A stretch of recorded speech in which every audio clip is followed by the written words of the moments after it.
Action! We're live. I'm just kidding.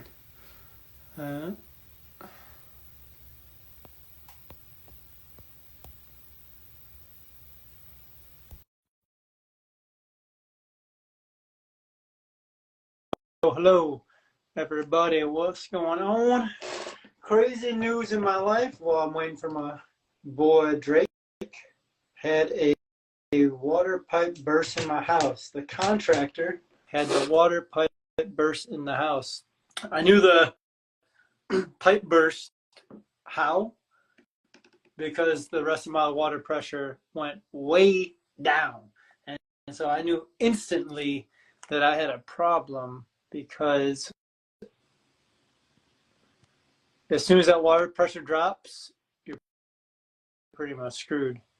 So the other interesting fact I learned about this cold weather while I'm waiting is I thought before you had to keep the hot water on, or the cold water on when it's cold outside. So when it's below freezing, you not only have to keep the hot water, you also have to, damn man, my language. So you don't only have to keep on the cold water, you have to keep on the hot water. Why? Because the hot water is coming in a hot water tank. Different piping all the way through. Difference is it's going to take longer for the hot water to freeze. So tip number one, when it gets cold out, make sure you leave the hot water dripping and the cold water dripping to ensure your pipes don't freeze.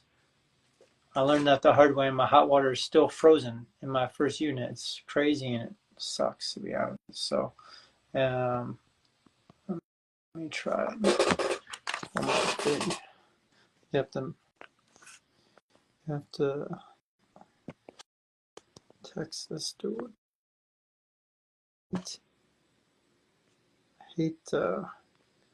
I hate setting up this IG Live to get people to join. So.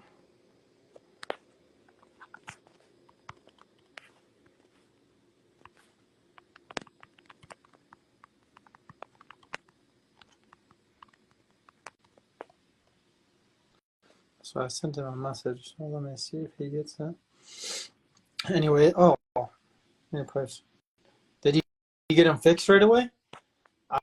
The craziest part about my pipes is I waited to get them fixed because I didn't have anyone in my lower unit, and it's an Airbnb. Then, of course, what happened? My Airbnb got booked, so I scrambled to get the pipes fixed. We fixed the pipes at 9:30 at night, and then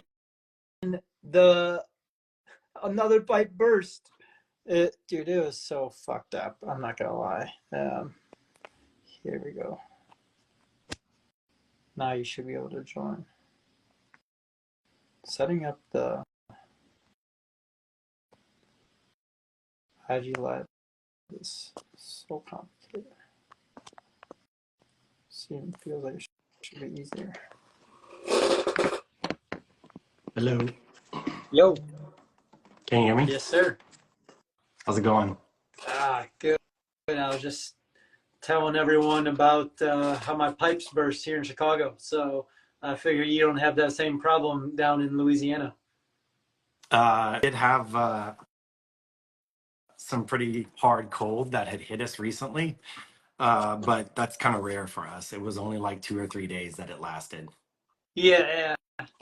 So here, it usually is not so extended. We got down to -10, and it was like -10 for like 3 or 4 days in a row. It was wild. Yeah. It was the worst. And yeah, we don't experience that kind of cold on a regular basis. Yeah, where in Louisiana are you at? I'm in Lafayette, Louisiana. Is that in between New Orleans and? Yeah. So Lafayette, Louisiana is almost like directly between Lake Charles and New Orleans. So if you're looking at, I always say like the boot, it's down at the bottom in the center. Okay. I used to live in New Orleans for a little over a year. Okay. So I'm pretty familiar with everything down there. I actually worked like right in front of the Superdome. We built the streetcar lines. You know the streetcar lines? We did new streetcar line right in front of the Superdome. That was sick. Okay. Awesome. I don't know anything about you. What's your real estate story, or where did you grow up in Lafayette? How did you get into real estate? What's like the 411 on what everyone needs to know? Yeah. Just to let you know, you're super pixelated and a bit like laggy. So I don't know if that's your signal or not, but I shouldn't be. I show good signal. So really, yeah. yeah. Maybe it's just on my side. I don't know if everybody else can see you clearly. But yeah, so I'm a real estate agent down in Lafayette, Louisiana. I'm an investor myself. I have a team. I'm an area leader for Epic Realty. So it's a newer real estate agent company that's kind of like EXP model. It's a cloud brokerage. So I brought it here to Lafayette, and so I'm considered the area leader just because I was one of the first to bring it to this area. And my goal is to help mentor the agents to grow. And yeah, and I mean, I've been in real estate for 5 years now. My specialty is new construction and luxury homes. I really have a passion for that. I'm an investor myself. I've done one flip property, but I really love new construction. I have an eye for design, and I just really enjoy, putting things together and like seeing a project come together. I did my own house personally, so yeah, that's kind of some of my passions and everything in a What, nutshell. what's your background and how you got into real estate? Did you do something before? Yeah, so before I was actually a personal trainer. I was doing personal training for about 9 years, and I started it mainly in Houston, and then I was also doing it in Los Angeles for 5 years. So I've always had a passion for like working with people, coaching people, helping them, and that's kind of, I guess, what's been like my bread and butter and like what I've done over the years. And when I moved back from California back to Louisiana, that's when my passion kind of geared back over toward like, well, it's not as lucrative here. So I was deciding, I was like, okay, maybe it's time for a career switch. Because when I was in California, I actually was going to get in real estate. I started studying for my license, and I ended up moving back before I ever finished. So, And so you went from Houston to LA to New Orleans? well, not New Orleans, Lafayette. Or yeah. I'm from this area. I'm born and raised from this area. So I basically left for a while and then came back. Yeah. How do you like the West Coast? It's cool. I mean, the weather's amazing. There's so much to do. There's a lot of cool things. I just felt like it's very expensive. I think it was very hard to connect with people. I felt like while I was there, I did make some great connections. But personally, I just felt like the people didn't resonate with who I wanted to be and who I guess it was making me out to feel like I was. So personally, I just felt like I needed to come back and ground myself in this area. So I thought that was a better move. Shout out to Abbeville, yeah. Dude, I love that word grounded. So when you think about the kind of truest version of yourself, who is Drake? Like, what does that look like now that you kind of went somewhere where it wasn't as transparent and your authentic self? What do you think grounded you about coming back to Lafayette and what's that like true version of you look like? Yeah. Uh, there's something special about the South, and I feel like you don't know until you have lived here long enough. There's uh, all for me personally that it really just like aligns with the type of person that I am and the way that I operate my business. I'm very much like when I work with people, I want them to feel like they're working with family, like that you could be my best friend at the end of it. We don't have to, like, you don't have to invite me to dinner and things like that. But I feel honored when people do feel that way at the end of a transaction because that's how I want them to feel. Like, I try to be friends with my clients in that aspect. There's a professional boundary, of course, and I always try to handle things professionally. But I just don't want them to feel like I'm a cold business, that I don't relate to what they're going through, what they're feeling, or that I can't help them, reach their goals. Like that's my whole it's exactly what I want to do is I want to make sure that they really feel like they're in good hands and that it's a luxury experience from the start to the end with that touch of Southern hospitality that everybody thinks is so special and unique to this area. What do you think are the best ways to connect with your client? True, authentic friendship. Yeah, yeah. I try to find common ground and build rapport. Yeah. That's the biggest key. Is like if I can find common ground with somebody, I feel like that is my challenge every time I have a conversation. So I was really excited today because I had a client that reached out to me from finding my content. She moved from Ghana, Africa, to Lafayette, and she is looking for a home. And so immediately when I was talking with her, I hear the accent, and I'm just like, I know one other person here in Lafayette that is a friend of mine that I go to church with. I was like, and he's from Ghana. She's like, oh my goodness. She's like, that's amazing. She's like, I'm trying to find people in my community that I could connect with. Maybe you could connect us. Absolutely. Like, I don't know anything about this person, right? I don't know anything about Ghana other than the fact of like, I know the accent, I've heard a little bit about the food, but there I was able to just make one little thing of rapport and connection, right? And that's my goal with every single client. Like, there's something there. There's got to be some kind of way that we can connect or find something that makes us feel like it's not this like stranger that I don't know anything about or I have no connection with, or they won't understand who I am or where I come from. So I thought that was fun and cool that I was able to just like find that small little connection with somebody who I knew nothing about.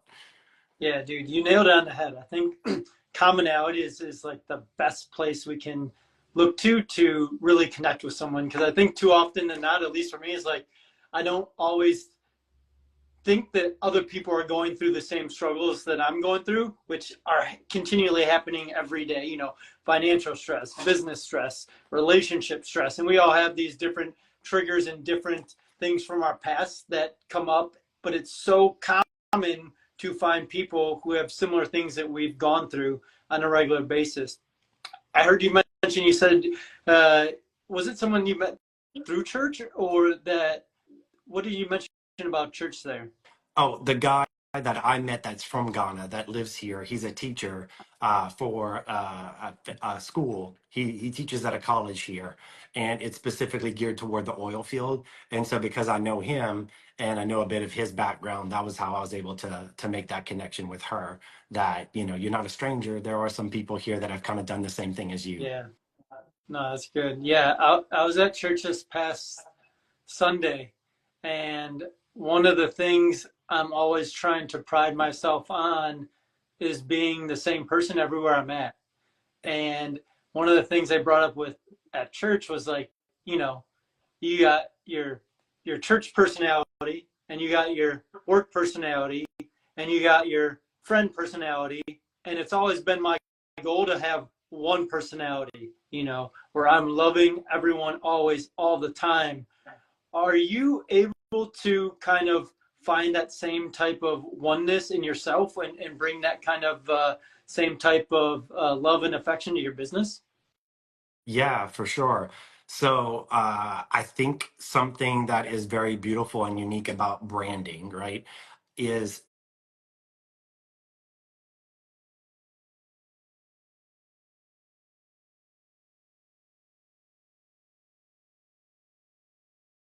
it's so much more than what people think. Like brands or logos, right, to people are like certain colors. Like you think Coke, you think red, right?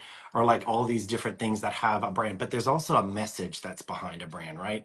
And that's what I try to hone in so much more is that I'm not just like the blue and gold, which is my logos and my branding, but branding is actually what do I stand for? Like, what are my pillars? Like, who am I? Because that's what people latch on to, not so much the colors. That's just a visual aspect of me, but like what do they know are my core pillars of how I operate as a person in my business. So a lot of things that you'll learn from me is yes, of course, the Southern hospitality. They're always just like, oh, you're that good old boy, like you come from the good upbringing, the spiritual thing, like all of that. That's kind of who I am at the core, the nice guy. That's me, and I want to be your friend. And then the other aspects are like fitness is a passion of mine, right? And mindset, motivation, like self betterment. Like those are kind of my pillars of my brand and everything I kind of gear everything around. So that's where I feel like you always want to bring that to the table through not only who you are, but right, but but also into your business. Because if you can relate to the fact of like who I am as a brand and just relate that into your business, whether you're at church or you're at a social event or you're across from the table doing a deal, like it should really kind of all be a cohesive, like this is what you live and breathe. Then people believe you. You can't really fake, you know what I mean, those sort of things. People can see when you're not genuine or when you're not authentic, and they won't be able to connect. Yeah, I think authenticity and vulnerability are the key to, success in today's day and age with everything around social media. And I've just found that like all of our information is everywhere. Some guy actually just like before we talked was like, yeah, I found your number on LinkedIn and I gave you a call because I couldn't find it. It's like, yeah, it's like our information is everywhere. And if we're not aware of that and okay with that, it's often the people who are trying to hide something that are concerned with what their image is and what people are thinking about them. And I've found kind of through my own spirituality that it doesn't really matter about anything that's happening on the outside. It's all about what's happening on the inside, at least for me, because we can do all of the right things over and over and over again and then get a bad outcome, and we can do all of the wrong things and then get a good outcome. So it's really nothing we do actually ties to the outcome because we're actually not in control of really anything in our lives outside of what we're thinking, and what we're thinking usually leads to what we're saying, and then what we say usually hopefully leads to our actions, and our actions usually lead to our results, and there's actions that lead to a higher probability of certain actions or of certain results, but at the end of the day we're not in control of what those results are. So one of the things I'm trying to do more than anything is just detach from the outcome and just focus on what I can do. And that like same line of thinking, it seems like you're all over top of all like the main pillars, right? Your health, your spirituality, your business, your relationships. I'm sure it wasn't always like that. So were there some times back in your middle school, high school times where you struggled the most to be able to get to this point where you're at? Like, is there any specific stories you'd be willing to share that kind of would touch, bring out some authenticity for help everyone understand where you came from and how you got here? Yeah. My story's interesting because I very much so got caught up in the party lifestyle in Me California. too. You know, Not in California yeah, though. New Orleans was my yeah, yeah. You get sucked into it very quick, right? The people you hang out with is kind of who you become, right? Your five closest friends, and so it was going out every weekend, drinking all the time, just crazy stuff, right? You just get wrapped up in it, and then you start to forget what reality is. Then I came back home for a visit. It's like almost every single time it was like that grounding thing where it was just like, man, that's not real life. Like the things that we were doing and like how we were handling things, it didn't feel like real life. And that's why one day I kind of woke up and snapped out of it, where I was just like, man, what do I really want? And so I just started like, I quit my job. I like started taking things out of my life and stopped doing things that I felt like were being destructive. And I was like, you know what? I saw a quote online that said, you can't heal in the same place, in the same environment that made you sick. And so I thought to myself, you know what? I'm going to go back to the place where I was healthiest, and I felt like it was here when I was more grounded with family, spirituality, and I was able to reevaluate my career and everything and get back on track. And I feel like that's when the pieces really started falling into place, because obviously, if you're a mess in here and in here, you can't really, get the outside results that you're looking for. So once I was able to get all of that more in alignment, then I felt like, everything else started falling into place much, much easier. Yeah, was there certain things that you started to become more aware of, or like how do you actually make that switch, right? I feel like you said, it turns, at least for me, into like where it was a downward spiral where I'd have a drink one night and then want to drink the next night, and then I'm drinking every night, and now I'm drinking every night but 5 drinks a night. And so it's like, how do you actually make that switch? And like, is it like an awareness thing? Like, if it's an awareness thing, like how do you become more aware? Like, what are the things that triggered you to make the switch? Yeah, it was realizing that I wasn't happy. that the things that I was doing was not creating happiness, or I wasn't feeling like I was in a healthy environment. I felt like a part of me was dying actually inside, right? And I thought I was doing what everybody thought, what everybody says is the great life, right? Meeting celebrities and like going to this party and knowing the who's who and like having the cool job and like, being at a red carpet and this and all that stuff. And so I was thinking, oh, this is it. And I was like, and then at the end of the day, I was like, this is not it. This is not what everybody cracks it up to be. Like, I'm not happy. I was like, I'm not feeling fulfilled in any kind of way. I'm not giving back in any kind of way. So I was like, this is not what I want. And so I guess just for me personally, I just reevaluated things and I was just like, I'm having this feeling right now, like I need to go with it. I need to follow it. And so that's why I was like ripping a band-aid, because I knew if I just kind of sat still and didn't make any drastic changes that I wouldn't probably follow through with it. Because I had those epiphany moments or those times where I was like, oh man, I need to make a change or I need to do something. And so personally, I think the biggest thing was just taking the action when the moment was there. Because I feel like the times that I didn't take that action or really make those drastic changes, I didn't follow through. Like when the moment is the strongest in your mind where you're feeling like I need to change, I need to do something, you need to follow through with it in that moment while you have that motivation, because it could be literally the next day or the day after. You'll lose it. You'll lose it that fast and you'll forget and just fall right back into the routine, because it's hard to change, or to change anything, like to move, to change a job, like to do anything. It's very hard when you're comfortable somewhere to do something like that. And there were so many times I questioned myself where I was like, am I really going to do this? Like, am I thinking straight? Like, am I crazy? Am I going to wake up tomorrow and regret? Like, people were telling me that, oh, you're going to move back home and you're going to regret it. Like, you're going to wake up and be like, what the hell did you do? Like, why in the world would you just like pack up and go and leave all this behind, everything you worked so hard for, the brand you built here, the people you know now?